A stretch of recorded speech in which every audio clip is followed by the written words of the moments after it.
Hey, what's up, lightboltjoe here. Today we're going to discuss the March 2000 March 2000 release of DreamWorks animated feature film, The Road to El Dorado. So you got Miguel, you got Tulio, partners in crime swindlers that they are.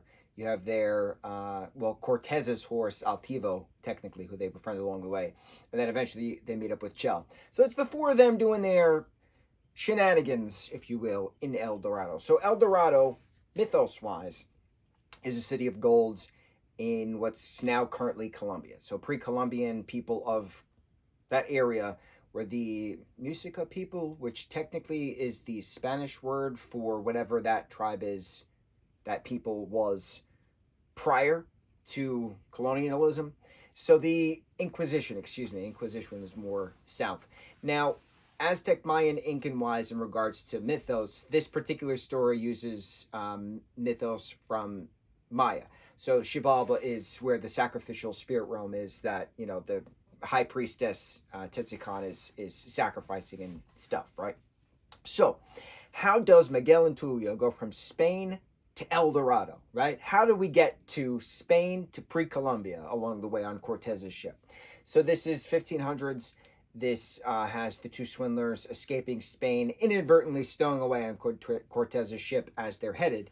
Cortez says that he's going to, sell them to imprison them in Cuba when they are make a pit stop for supplies and resources. They're going to be sold into the sugar slave trade, the triangle trade, and then that's it for them. They're done. How dare they stow away? So then they escape with the help of Altivo, Cortez's horse, all because he wants an apple, and they take a boat, and then they wind up sailing.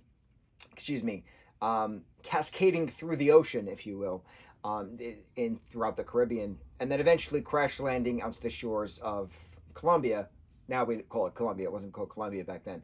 So it's entertaining then having them eventually follow this map that they got in their possession, getting to El Dorado, which is just a stone, and then they meet Chell, and then it's revealed that it's the entrance to El Dorado. They have to go through the waterfall, through the cavern, which then shows the city of gold, right?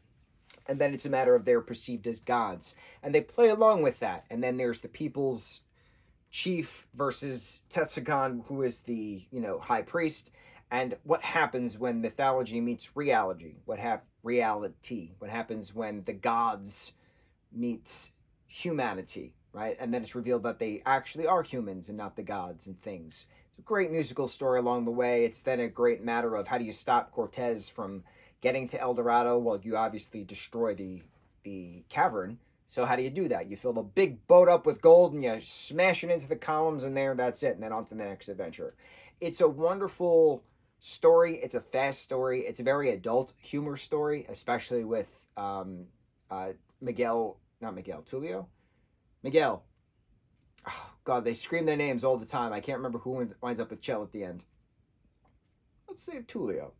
Tulio winds up with Chell at the end.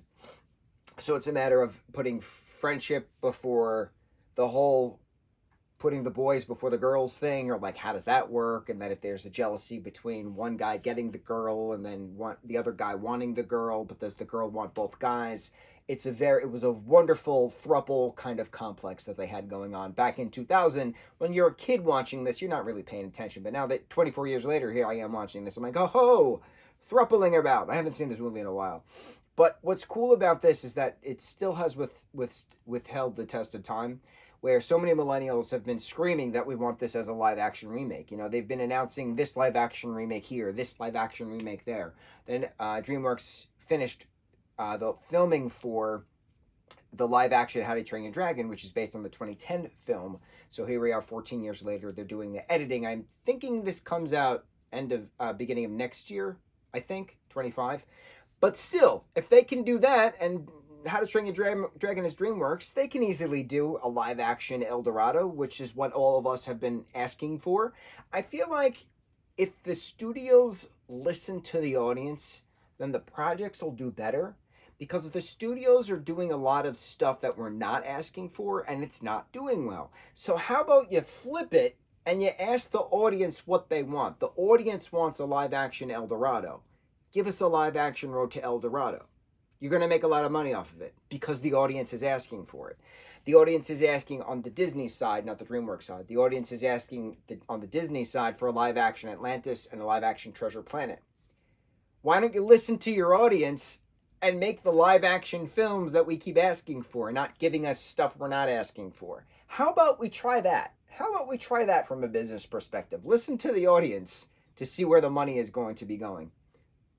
Audience wants these projects, so let's make these projects because that's what the audience is willing to pay for.